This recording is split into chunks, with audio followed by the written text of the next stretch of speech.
Una sa lahat, tatlong lalaki na nakatakip ang mukha, nakasuot ng vest at nagpakilalang media, dinampot ng mga pulis sa Maynila. Sa gitna yan ng kilos protesta kontra korupsyon.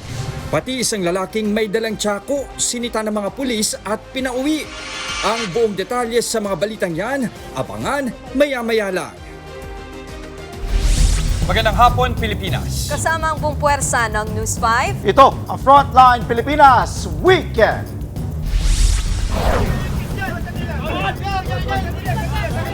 Tensyon sa rally. Ilang grupong nagprotesta sa Luneta, hinarang ng mga pulis dahil wala raw permit. Walang pisikalan! Walang pisikalan! Walang pisikalan! Masaya kayo? Nakinaukurang tayo? Masaya kayo? Yes or no? Masaya kayo? Pati sa EDSA People Power Monument, nagkainitan ang ilang grupo at mga pulis. Mga bata, PWD, saka senior ang kasama natin. DILG may natanggap daw na impormasyong may posibleng manggulo sa rally. Kaya mas okay na raw na mahigpit ang seguridad. Paligid ng palasyo, bantay sarado rin ng kapulisan. Pangulong Bongbong Marcos nakamonitor daw mula sa Malacanang. At ilang celebrity at personalidad bumoses at nakiisa sa protesta kontra korupsyon.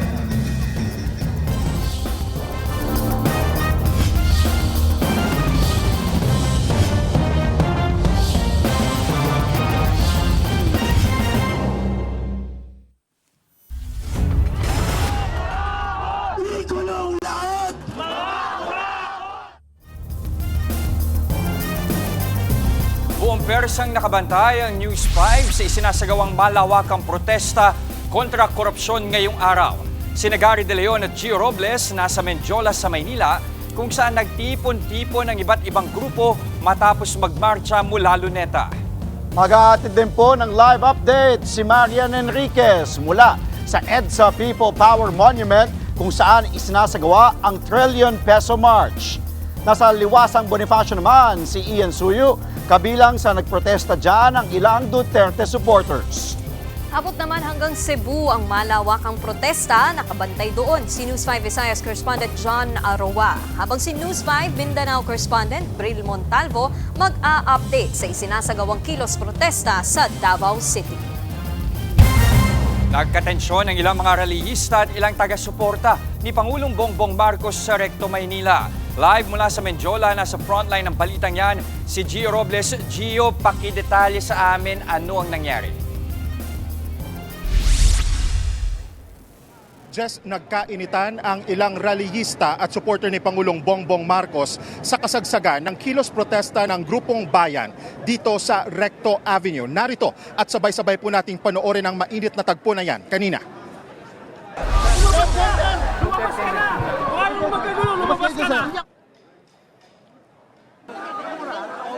Dito, doon ka! Sa Malacanang!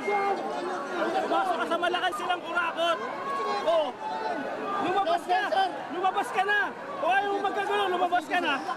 Nakasuot ng pulang t-shirt na may larawan ni PBBM ang lalaki na kinilalang si Roger Alcantara mula Bacolod City. Kinumpronta at pinaalis siya ng ilang miyembro ng bayan pero tumanggi ang lalaki. Nauwi pa sa mainit na sagutan ang dalawang panig hanggang sa tuluyan ng lumayo ang Marcos supporter sa grupo ng bayan. Sa kasagsagan ng protesta kanina, sinira at pinukpok ng grupo ang malaking effigy na may buntot ng buwaya pero may mukha ng Pangulo at Vice President Sara Duterte. Nais ng grupong bayan na bumaba sa pwesto si PBBM at Inday Sara. Bukod dyan, gusto rin umano nilang managot ang lahat ng kurakot sa gobyerno. Hindi na nagtagal ang protesta ng bayan sa Recto matapos harangin ng mga pulis. Mahigpit ang ipinapatupad na seguridad sa Mendiola at mga daan sa paligid o malapit sa Malacanang habang isinasagawa ang kaliwat kanang kilos protesta ngayong linggo.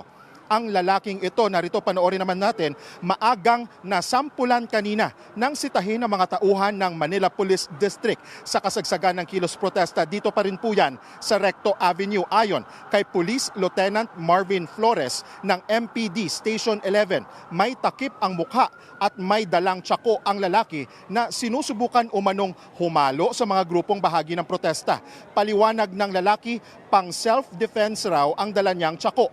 Itinanggi naman ng ng mga reliyista na kasama nila ang lalaki na agad pinauwi ng mga pulis. Nasa 16,000 na tauhan ng PNP ang ipinakalat sa Maynila at maging dyan po sa Quezon City ngayong araw ayon sa NCRPO. Paalala po muli sa mga motorista, sarado ang Ayala Bridge, Solano, Romualdez, Arlegui, JP Laurel, Legarda Street, Castle Street, Recto Avenue at Menjola.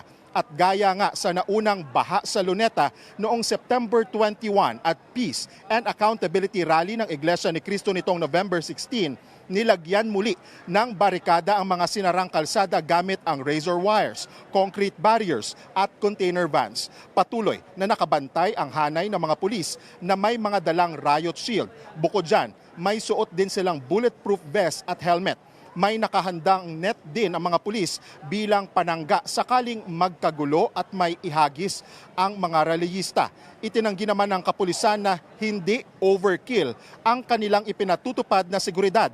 Ayon kay MPD spokesperson Police Major Philip Ines, ipinapakita lang daw nila ang kanilang kahandaan habang nirerespeto ang kaayusan at pagrespeto umano sa karapatan ng mga reliyista na ipahayag ang kanilang saloobin. Just pakita ko lang sa iyo muli yung sitwasyon dito sa isang lane ng Recto Avenue kakatapos lang ng isinagawang programa ng Reforms Pilipinas at Labor Power Movement, mga taga-support o mga supporter ito ni dating Pangulong Rodrigo Duterte at mga anti-PBBM. Kanina nakita din natin dito na nakaisa sa kilos protesta ng mga grupo ang aktor na si Kiko Matos. Alam mo, just generally peaceful ang sitwasyon dito sa Recto at maging sa Menjola sa kabila ng sunod-sunod na pagsulpot ng iba't ibang grupo na nagdaos ng kilos protesta. Ayon naman yan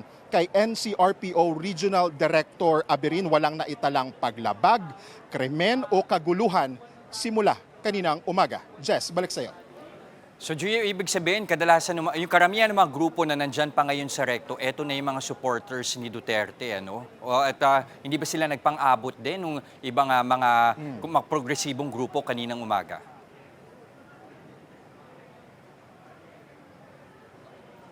Simula kaninang umaga, just kasi pasulpot-sulpot yung mga grupo, iba't ibang grupo. So after ng magdaos ng grupong bayan, ang kanilang kilos protesta, kanina mga an hour or two, nang dumating naman itong mga taga-suporta ni dating Pangulong Rodrigo Duterte, there was no chance for these groups na magpang-abot.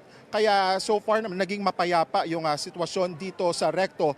Mahigpit yung ipinapatupad na seguridad ng mga pulis kaya hindi makadaan o makalusot, makapenetrate papunta sa direksyon ng Menjola Peace Arc itong mga grupo na tinangka o nagdaos ng kilos protesta dito sa bahagi ng Recto Avenue. Chess. Pero dyan sa mga pro-Duterte supporters na nasa likuran mo, meron pa ba silang balak na isagawang programa o maya-maya lang din baka lumisan na rin sila dyan sa Recto? Sa ngayon, so far, yung info na narinig natin is nag-disperse lang sila and monitoring na lang sa sitwasyon. No word, no confirmation at wala pa tayong impormasyon kung after here dito ba sa Recto Avenue ay pupunta ulit sila sa Luneta o makikiisa din sila dyan sa My People Power Monument. So far, nag-disperse lang muna sila o tinapos na muna nila yung programa nila dito sa Recto Avenue. Jess. Nagulat live mula sa Maynila. Maraming salamat, Gio Robles. Nakiisa sa trillion peso march sa EDSA ang ilang mambabatas at personalidad. Nagkainitan naman ang ilang rallyista at pulis sa gitna ng marcha. Nasa front line ng balitang yan si Ian Suyo. Madaling araw pa lang, puspusan na ang preparasyon ng mga pulis at organizers sa malawakang rally ngayong linggo. Pagsapit ng alas 7 ng umaga, nagdagsaan na sa EDSA ang mga placard ng panawagan, bandila ng mga organisasyon at ang mga lalahok sa protesta. Unti-unti na ring pumosisyon ang hanay ng mga pulis. Isa sa mga maagang dumating sa EDSA Shrine si Baguio City Mayor Benjamin Magalong. Ayon sa alkalde, batid daw niyang mabagal ang ugong ng pagpapanagot sa mga sangkot sa korupsyon. Kaya kailangan daw makiisa ng taong bayan sa aksyon ng gobyerno. Hindi kaya ng gobyerno lang ito. It cannot be a whole of government approach. It should be a whole of the nation approach. Kailangan natin yung mga komunidad. Kailangan natin yung iba-ibang sektor. Bago ang marcha, isang misa muna ang idinaos sa National Shrine of Mary, Queen of Peace. Kasama riyan si dating Economic Secretary Winnie Monsod na nakikiisa raw sa galit ng tao kontra katiwalian. If we find out that the president is corrupt and then the evidence shows that the vice president is also corrupt, let's take them both out. So importante, let's resolve this corruption problem once and for all. Pagkatapos ng misa, nagsimula na ang Trillion Peso March. Pero sa gitna ng marcha, nagkainitan pa ang isang grupo at ang mga pulis. Bumarikada kasi ang mga pulis sa gilid ng ruta ng marcha. Pinaatras sila ng kahit isang hakbang ng mga relista, pero hindi pumayag ang mga ito. This is maximum disturbance. This is not maximum tolerance. Kalaunan, nagpatuloy naman ang marcha.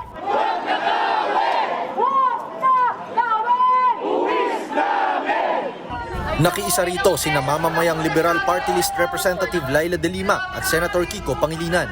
Sumama rin si Senator Bam Aquino at Akbayan Representatives Chel Jokno at Percy Sendanya. May kanya-kanyang pakulurin ang mga nagkilos protesta sa rally. May mga nakakulong na standee, may nag-alamulto inspired by ghost projects, at may mga nagtatak ng kanilang panawagan sa mga suot na damit. Pagdating sa People Power Monument, isa-isa na ring nagsalita ang mga kilalang personalidad na lumalaban din kontra korupsyon. Buena mano dyan, si Pablo Virgilio Cardinal David. Naging maugong ang sigaw sa SONA ng mismong presidente. Mahiya naman kayo. Pero hindi niya sinabi kung sino ba talaga ang dapat mahiya. Hindi natin kailangang sunugin ang buong bahay dahil lang ibig nating hulihin at papanagutin ang mga ipis at daga ng ating lipunan. Paano natin mapapanagot ang dapat managot kapag nagsimula na naman tayo sa wala? Hindi po perpekto ang ating demokratikong sistema. Pero mas mabuti na ito kaysa wala. Ayon sa QCPD, hanggang ngayong alas 6 lang ng gabi ang permit ng mga organizers sa White Plains. Maayos po yung rally dito sa PPM since peaceful rally and prayer indignation po kasi yung request nila, inaasahan natin yun yung gagawin nilang mga activities ngayong araw. Kung mag-extend, makikipag-usap tayo ng maayos, kakausapin natin sila at bibigyan natin sila ng time until po matapos sila. Nagbabalita mula sa Frontline, Ian Suyo, News 5. Umiinit ang kilos protesta kontra korupsyon sa Menjola ngayong hapon. Personal na sinilip ni Interior Secretary John Vic Remulla ang sitwasyon at napag-initan ng mga rallyista. Mura tuloy ang inabot ng kalihim. At live mula sa Menjola, nasa frontline ng balitang yan si Gary De Leon. Gary, ano na bang sitwasyon dyan sa Menjola? Ano ba nangyari kay Secretary John Vic? Sa ngayon, Nikki, ganito yung sitwasyon dito sa CM Recto Avenue sa Mendiola. Tahimik na at medyo relax na yung mga kababayan natin, lalo na yung mga kapulisan. Makita naman ninyo, yung iba ay nagkukwentuhan na lamang at ibang mga pulis dito sa ang gilid ay medyo nakaupo na lamang at nagpapahinga. Matapos ngayon nangyaring rally ng maisig, no, yung multi-sectoral na grupo. No, dumating sila rito kanina, siguro mga 3 o'clock, 2:30 o 2:45. Nandito na sila at nakipag-usap sila sa mga pulis, nagkaroon ng negosasyon kung ilang minuto lamang sila mag-rally, and maya-maya nagprograma sila at umakyat nga doon sa container van si Secretary John Vic Remulla para panoorin yung rally nila. No? Ganito katindi, Nikki, pakita ko sa inyo yung seguridad na pinatupad ng mga pulis kanina na nandito si Secretary John Vic Remulla. Meron nga mga barbed wire at meron din silang reserbang net, kung sakaling may mambabato. Ayan, makita ninyo, parang net yan ng mga isda. No? At kung sakaling may mambabato, molotov, or kung anuman na maaaring makapinsala, makasakit sa mga pulis, kagaya na nangyari noong September 21 ay hindi na yun mangyayari dahil nga sa tindi na seguridad na pinatupad ng mga kapulisan. Hindi lamang sa mga kababayan natin na nandito sa Recto Avenue, kundi na rin sa mga pulis kasi noong nakarangang rally, nasugatan din yung mga kasama natin pulis at naipit sila sa pagbabato ng mga tao. Ngayon medyo peaceful ngayon yung sitwasyon. At kanina nga habang nakatayo doon si Secretary Remulla ay tuloy yung programa, pero marami nga yung mga kababayan natin, lalo rin yung mga nag-rally na nagmumura sa ating DILG Secretary. Pero hindi nagpatinag si DILG Secretary John Vic Remulla at hinarap niya yung nag-rally at pinakinggan niya yung mga hinaing ng mga ito.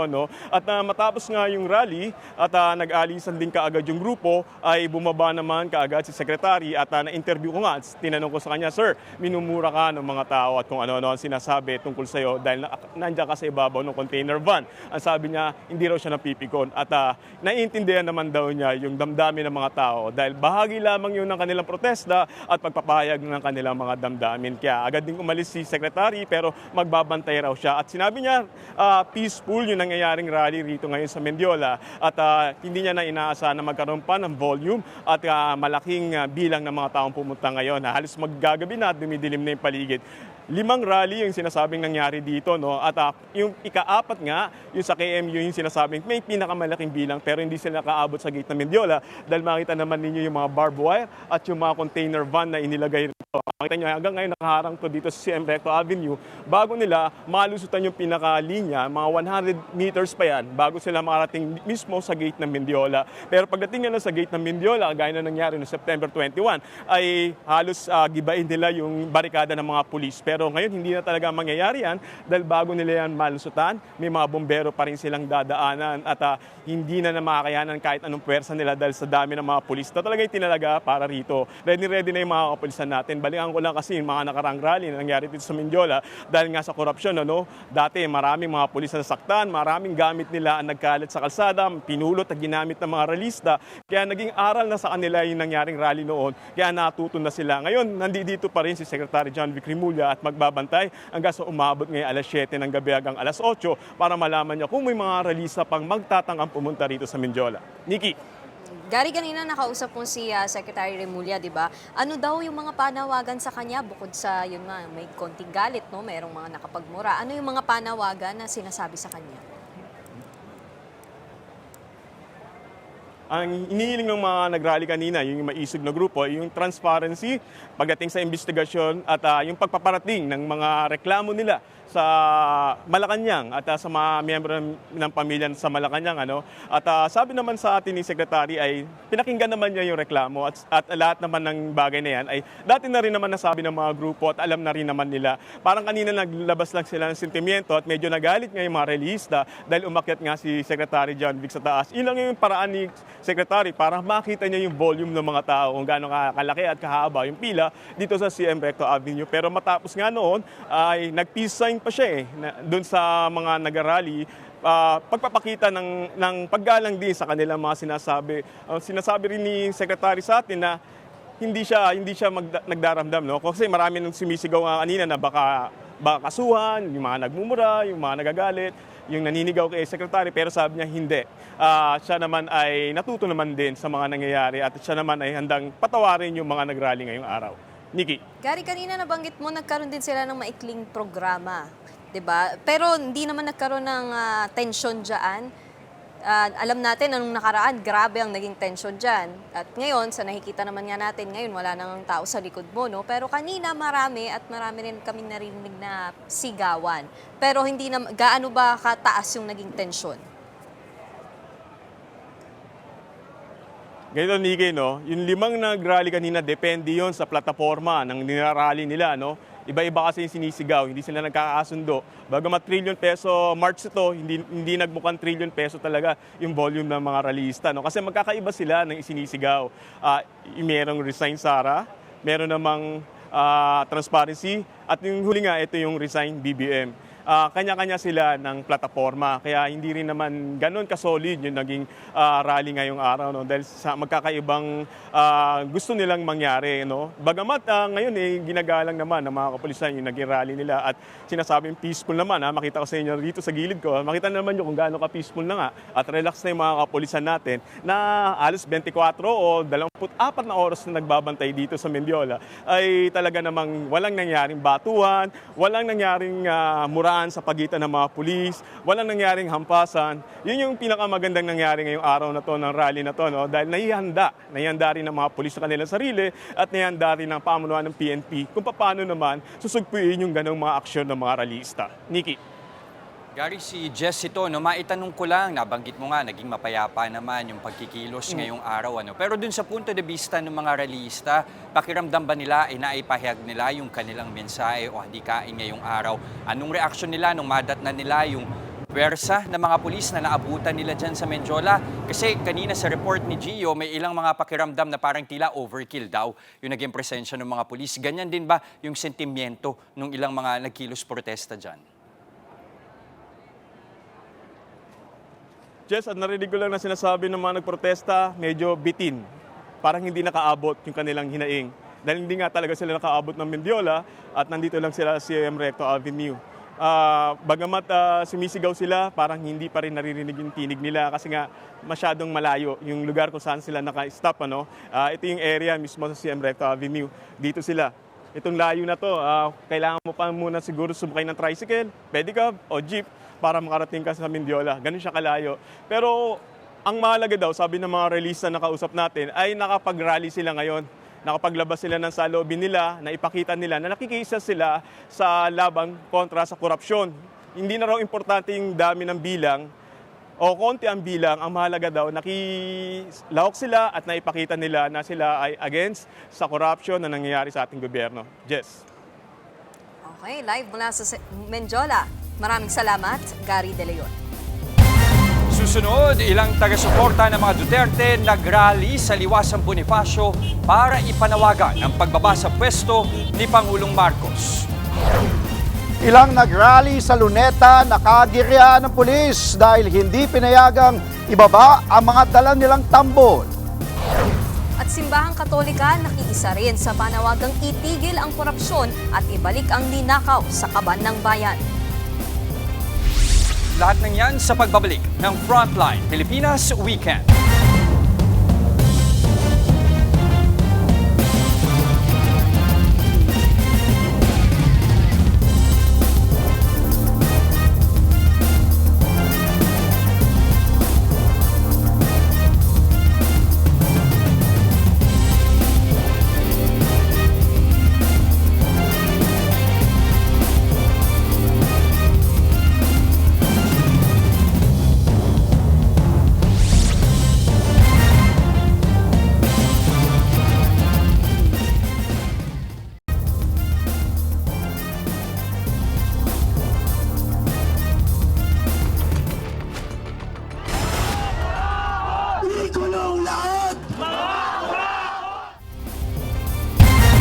Ngayon po, kumuha naman tayo ng update sa sitwasyon sa EDSA People Power Monument kung saan isinasagawa ang trillion peso march.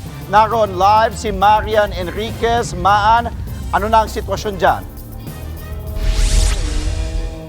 Yes, Andre, tuloy-tuloy pa rin nga yung programa rito sa may EDSA People Power Monument at kanina nga lang katatapos lamang magsalita ni dating Congressman Teddy Bagilat at ilang mga student leaders mula sa iba't ibang mga universidad at marami rin tayong mga nakita pang mga personalidad na nagsalita ng mga anghang matatapang na pahayag kanina sa stage. Ito'y kahit pa nga alas 3 ng hapon nag-umpisa pong umulan dito sa lugar na ito pero puno pa rin po ng mga kapatid natin na nakikilahok dito sa protesta at ngayon umaambon na lamang pero kanina ilan doon sa mga nakita natin sina Miss Universe Catriona Grea, mga Akbayan Party List representatives na sina Shell Jokno, Percy Sendanya, dating Congressman at Liberal Party President na si Erin Tanyada. Malinaw po yung kanilang panawagan, mapanagot ang mga dapat mapanagot at maikulong na yung mga guilty sa lalong madaling panahon. Dapat din daw po maibalik na yung mga ninakaw na pera sa bayan. Kung bilyon-bilyon daw po yung nawala, dapat hindi po papayag na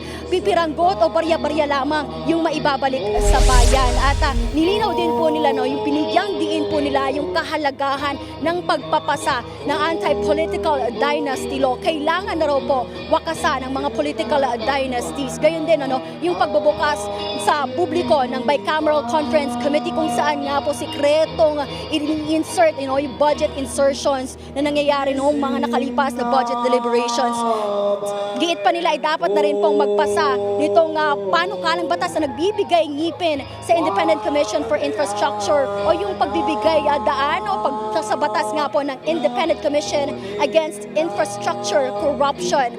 At ilan nga lang po ito doon sa mga isinusulong nila, pati po yung Freedom of Information Bill. Sa ngayon po, ilan nga po dito ay mga nakabinbin pa rin sa Kamara ng mga panukalang batas. Pero kung matatandaan nga po ninyo, ilan nga si House Speaker Bodili ay sinabi niya na pinangako niya na magpapasa ng Anti-Political Dynasty Law at gayon din yung ICI. At sa ngayon nga po, tuloy-tuloy pa rin ang makikita ninyo. Actually, napansin natin, Anjay, na mas marami yung mga dumalo noong September 21 rally dito sa People Power Monument kumpara ngayong araw ng November 30 rally. Pero ayon kay Akbayan Founding President na si Ronald Llamas, ay nationwide nga po kasi yung rally po, protesta ngayong araw. Kaya aabot sa 90 dioceses sa iba't ibang bansa ang nagsasagawa po ng kilos protesta ngayong araw. At inaasahan naman dito sa People Power Monument ay hanggang alas 6 po yung programa. Yan muna ang latest. Balik sa'yo.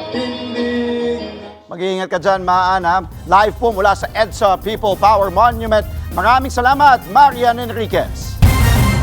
Muling nagtipon-tipon ang ilang pro-Duterte groups sa Maynila para ipanawagan ang pagbaba sa pwesto ni Pangulong Bongbong Marcos. At para nga sa update live mula sa Maynila, nasa frontline ng balitang yan si Ian Suyu. Ian, kamusta ang sitwasyon dyan? Nasaan ka ba mismo ngayon?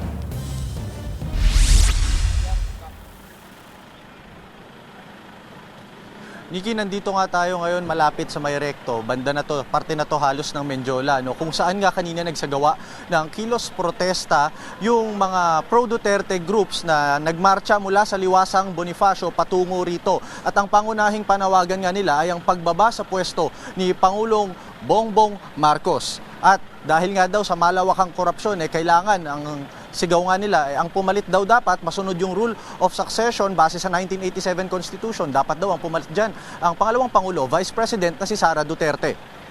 Karamihan nga sa mga nagpunta rito kanina ay mga miyembro ng pro-Duterte groups gaya ng Hakbang ng Maisug, Reforma Pilipinas at Save the Philippines Coalition. May sumama ring labor group, partikular na ang Alliance of Genuine Labor Organization. May mga inimbitahan silang speakers mula sa iba't ibang grupo na yan. Kung ikukumpara sa huli nilang pagtitipon, ilang linggo lang ang nakalipas doon din mismo sa Liwasang Bonifacio, magkasing dami lang din halos yung nagpunta, no? Pareho pa rin yung panawagan nila, yung pagbaba sa pwesto ni Pangulong Bongbong Marcos. At kanina nga, Nikki, may napansin tayo, no, na tarpaulin nila na nakalagay ang larawan ni BBM, ni First Lady Liza Araneta Marcos at dating House Speaker Martin Romualdez na tila nakakulong sa isang selda. Panawagan daw nila dyan, bumaba na sa pwesto at kailangan makulong na kung sino yung mga nagkasala. May kinalaman na sa maanumalyang flood control project. Ayon sa kanila, masyadong mabagal yung nangyayaring investigasyon ngayon dahil wala pang malalaking pangalan na nakukulong. Sa kabila niyan, may mga tauhan ng Manila Police District na nakabantay naman mula doon sa Liwasan hanggang sa pagdating nila dito sa may Recto at sa Mendiola para siguruhin na magiging matiwasay yung ginawa nilang programa. Sa tansya natin, hindi bababa sa 500 katao, no, yung sumama doon sa ginawa nilang kilos protesta kanina. Nikki, may kinalaman doon sa mga placards nga kasi puro BBM resign, karamihan ng mga nakalagay doon sa placards nila, no? Sinubukan nating magtanong sa Manila Police District, may kinalaman doon kung ano ba yun, inciting to sedition ba yun? Pero ayon sa kanila, titignan pa raw nila dahil may iba't ibang elements nga daw para maituring na sedition or act of sedition yung ginawa or yung laman ng mga nasa placard nila. Yan muna yung latest mula dito sa Manila. Nikki? Ay, maraming salamat, Ian Suyu. Nakiisa si Pangulong Bongbong Marcos sa pagdiriwang ng kaarawan ni Andres Bonifacio ngayong araw. Sabi ng Pangulo, patuloy raw na nagbibigay inspirasyon si Bonifacio sa pangangalaga ng ating kasarinlan sa kasalukuyan. Himok ni PBBM, pangalagaan natin ang ating dangal at manatiling dakila sa mabuting gawain. Isa puso rin daw natin ang tungkuling mahalin ng bayan. Maging instrumento raw ang mga aral na isinulong ni Bonifacio dahil may pag-asa pa raw para sa isang payapa, malaya at maunlad na Pilipinas. Samantala, may mensahe rin ang Malacanang sa mga nakiisa sa kilos protesta ngayong araw.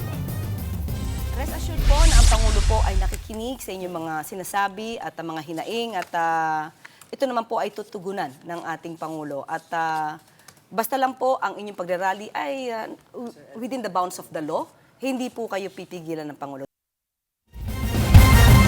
susunod. Mga Cebuano mapayapang nakiisa sa malawakang protesta ng mga Pinoy kontra korupsyon. At milyong-milyong pisong ghost project sa Bulacan nasita ng Commission on Audit. Huwag po kayong bibitiw mga kapatid. Magbabalik ang Frontline Pilipinas Weekend.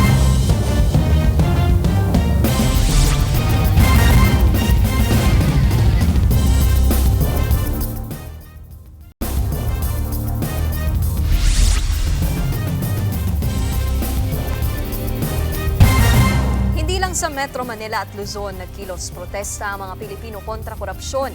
Ang mga Cebuano na ilang ulit na lubog sa baha nitong mga nagdaang bagyo, taimtim na nakiisa sa malawakang protesta. At live mula sa Cebu, nasa frontline ng balitang yan si John Aroa. John, kamusta ba yung naging protesta dyan sa Cebu?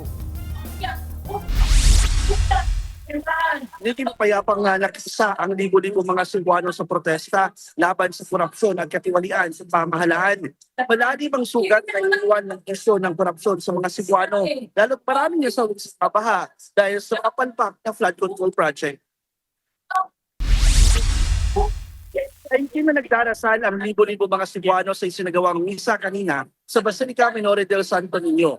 Papabata, patanda at mga miyembro ng simbahan nakisa sa misa habang kapit-kapit ang kanilang mga rosaryo. Pinangunahan ng misa ni Sir Archbishop Alberto Huy, na kilala bilang aktivista at environmental advocate. Sa kanyang homily, binigyang diin ni Archbishop Huy ang ugat ng kasakiman at ang kawalan ng presensya ng Diyos sa buhay ng tao. Kailangan na raw magising ang mga Pilipino. Nanawagan din si Huy sa mga Cebuano na magkaisa para labanan ang malawakang korupsyon sa pamahalaan. Di may iwasang magalit ng mga Cebuano sa dami kasi ng mga namatay at mga ari-arian na sila sa matinding baha nitong mga nagdaang bagyo. Kaya malaking bagay para sa mga Cebuano ang issue sa flood control. Sigaw ng mga Cebuano, justisya at pagpapadagot sa mga sangkot sa korupsyon. Isang programa rin ang isinagawa sa Fuegos Piña Circle kung saan na magkakaroon ng talumpati si Archbishop Huy at mga testimonya sa mga biktima ng pagbaha sa Cebu. May hiwalay na mga pagtitipon ng isang grupo kung saan nananawagan silang magbitiw sa pwesto si Pangulong Bongbong Marcos. Hindi wala na mga night na lang mga untoward incident at di naman ito nagdulot ng mabigat na daloy ng trapiko. Posibleng masundan pa ang mga protestang kagaya nito pero wala pang plano kung kailan. Ngayong gabi ay inaasahan na matatapos ang programa hanggang sa alas 7 ng gabi. Speaking. John, kamusta naman yung mga lugar dyan na napuruhan nga ng mga nagdaang bagyo, no? Nagdaos rin ba sila ng protesta? Isa sa mga guest or mga speaker ngayon na dito sa pagtitipon ay ang mga biktima ng pagbaha. Nagbigay sila ng kanilang mga testimonya at kanilang mga hinanakit sa pamahalaan dahil nga itong kinasasangkutan ng flood control, issue sa flood control ay malaking bahagi o usaping ang issue daw na ito para sa kanila dahil nga isa sila sa mga naging casualty at mga biktima ng pagbaha nitong kawalan ng plano sa flood control na pamahalaan dahil nga doon epekto nga itong malawakang korupsyon sa gobyerno. Okay, maraming salamat, John Aroa. Nabisto naman ng Commission on Audit ang isa pang modus sa flood control scam sa Bulacan. Sa ginawang fraud audit ng COA, 4 na proyekto na nagkakahalaga ng 279 million pesos ang nakitaan ng mga irregularidad. Kabilang sa nabisto ng COA ang ilang riverbank wall na matagal na palang naitayo pero pinalabas na bagong proyekto para mapondohan. Hindi rin nawala ang mga ghost project, mga proyektong itinayo sa ibang lugar imbes na sa aprobadong site at kulang-kulang na mga dokumento. Puro Wawaw Builders at Sims Construction ang contractor ng mga nasirang proyekto na pinagawa ng 1st District Engineering Office ng DPWH Bulacan. Posibleng maharap ang mga sangkot na personalidad sa patong-patong na kasong kriminalidad at administratibo. Samantala, kinontra ng Ombudsman ang planong pagbiyahe abroad ni Senator Jinggoy Estrada ngayong holiday break. Ayon sa Ombudsman, may 2 nakabinbin na motions to travel daw ang senador. Isa sa Japan ngayong Desembre at isa sa 3 bansa sa Europe sa Enero. Naghain na raw sila ng written opposition sa Sandigan Bayan para sa mga planong biyaheng ito ni Estrada. Naharap na raw kasi sa investigasyon kaugnay ng maanumalyang flood control projects ang senador. Kaya dapat daw mag-ingat ang korteng payagan itong makalabas ng bansa. Pinagsusumite ngayon ng detalyadong dokumento si Estrada kaugnay ng kanyang planong bakasyon. Una nang pinakasuhan ng Independent Commission for Infrastructure o ICI sa ombudsman si Estrada dahil sa pagtanggap umano ng milyon-milyong kickback sa flood control projects. Susunod, mga Davaoenyo nagsagawa rin ng kilos protesta kontra korupsyon. Pati sa Antique, daan-daang rallyista sabay-sabay na nagmarcha kontra katiwalian. Tuloy-tuloy ang balitaan sa Frontline Pilipinas Weekend.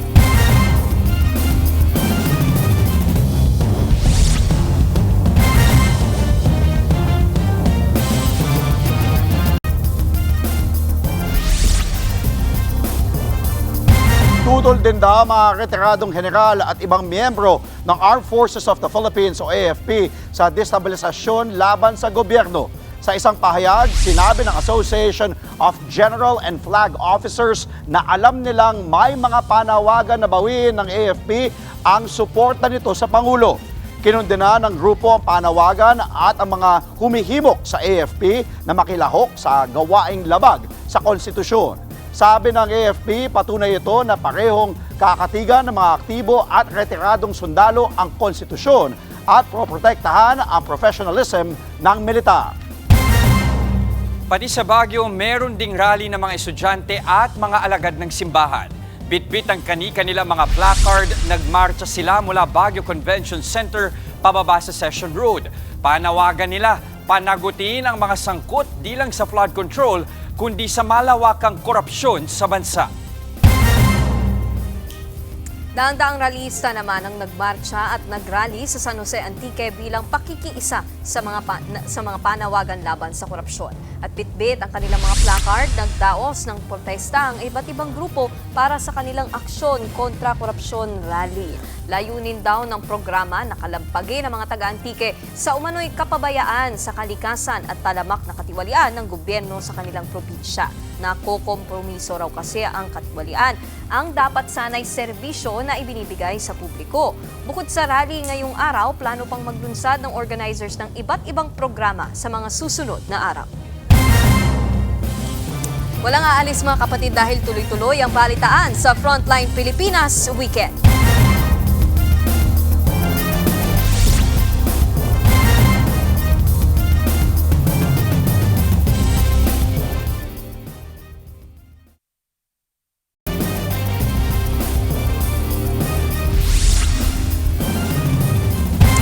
Hanggang sa Davao may nagkilos protesta. Panawagan ng mga Davaoenyo, singilin at panagutin ang mga sangkot sa katiwalian. At live mula sa Davao City, sa Frontline sa balita, si Bril Montalvo ng News 5 Mindanao. Bril, ano bang update sa mga rally dyan? Ano bang isinisigaw dyan ng mga rallyista?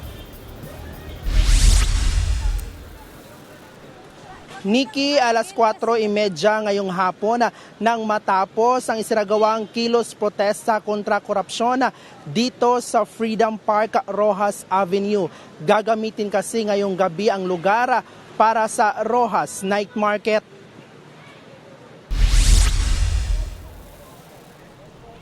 Bago yan, unang nagtipon-tipon ang ilang progresibong grupo sa Freedom Park, Roxas Avenue, Davao City.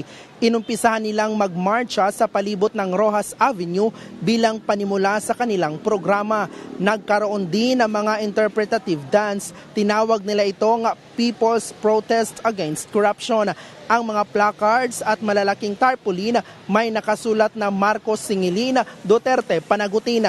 Maging ang mga contractors, senador at mga DPWH officials na sangkot sa flood control anomalies, gusto din nilang mapanagot at makulong.